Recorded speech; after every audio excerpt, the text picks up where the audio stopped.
पनवेल महानगरपालिका निवडणुकीच्या रणधुमाळीत प्रभाग क्रमांक 2 मध्ये राजकीय हालचालींना वेग आला आहे। यातच महायुतीचे उमेदवार काजल महेश पाटील, अरुणा किरण ताभणे, दिनेश रवींद्र खानावकर, कृष्णा सीताराम पाटील हे चारही उमेदवार भारतीय जनता पार्टीच्या कमळाच्या निशाणीवर लढत असून प्रचारात आघाडी घेताना या ठिकाणी दिसत आहे। अतिशय चांगल्या प्रकारे प्रतिसाद लाभत आहे। आपण बघा असाल तर जवळपास आठवडाभर आम्ही प्रचार चालू केला आहे।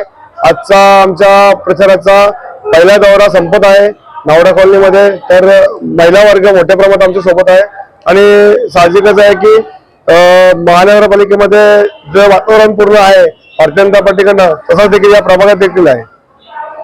कुठल्या समस्यांना काय विजन घेऊन तुम्ही नागरिकांकडे जाता? मागच्या वेळी जे नगरसेवक लोकांनी निवडून दिले त्यांनी जे विकास कामं केली नाही, मग रस्त्यांची गटारांची असतील, इकडे MIDC एरिया मोठ्या प्रमाणात असल्यामुळे तरुणांची बेरोजगारी असेल, या समस्या, पाण्याची टंचाई असेल, या समस्या आम्ही नागरिकांपर्यंत घेऊन जाऊ।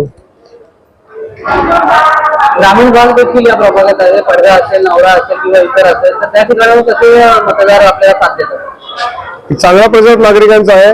ग्रामीण भागात जास्त प्रतिसाद नागरिकांचा लाभतोय, कारण की मी मगाशी म्हटल्याप्रमाणे नगरसेवकांनी काम देखील सोडू द्या, पण या प्रभागात फिरकले देखील 8.5 वर्ष झाली, आज 8.5 वर्ष फिरकले देखील नाही। काही उमेदवार तर डायरेक्ट होडीमध्ये बसले, तेवढेच राहिलेत फक्त। अरुणा ताभणे यांनी शेतकरी कामगार पक्षाने भारतीय जनता पार्टीचा समूह हातात घेतला, कमळाचा फायदा या महायुतीला कशा प्रकारे होईल?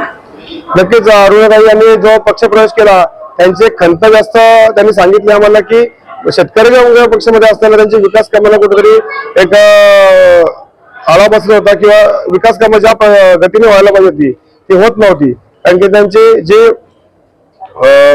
वरिष्ठ मंडळी, पाठपुरावा करणारी मंडळी शेतकरी कामगार पक्षामध्ये असं आहे की कुठल्या विकास कामा मुद्दा घ्यायचं नाही, विकास कामं करायचे नाही, फक्त निवडणुका विरोधकांना, सत्ताधाऱ्यांना फक्त बोलत राहायचं, काही विकास कामं दिसत नाही, स्वतः मात्र कोणत्याही प्रकारच्या विकास कामावर बोलायचं नाही किंवा करायचं नाही।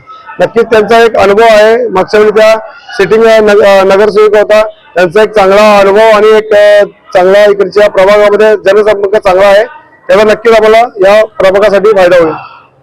बंधू भगिनींना काय आवाहन करा?